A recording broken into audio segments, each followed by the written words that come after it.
Hi అండి, అందరికీ దసరా శుభాకాంక్షలు అండి. దసరా అనేది 9 రోజులు నవరాత్రులు దేవి అమ్మవారిని ఒక్కొక్క రూపంలో మనము దర్శించుకొని 10వ రోజు అమ్మవారిని దర్శించుకుంటామండి. దుర్గమ్మ తల్లిని. దుర్గమ్మ తల్లి అంటే ఫస్ట్ ఆఫ్ ఆల్ ఏంటంటే చెడుపై మంచి గెలవాలని సాధించాలని దసరా అనేది స్టార్ట్ చేస్తామండి.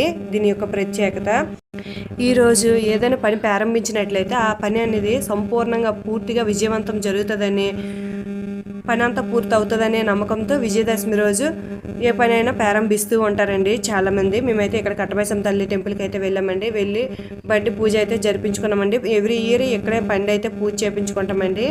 పూజ చేయించుకొని ఇంటికి వచ్చేసరికి 11 అయితే అయిపోయిందండి. చాలా ఎక్కువ బళ్ళు అయితే ఉంటాయండి, చాలా టైం కూడా పడుతుందండి. మీకు కూడా ఈ వీడియో నచ్చినట్లయితే లైక్ చేయండి, షేర్ చేయండి, సబ్స్క్రైబ్ చేసుకోండి. మీరు పూజ ఎలా చేసుకున్నారో నాకు ఒక కామెంట్ చేయండి. Thank you for watching.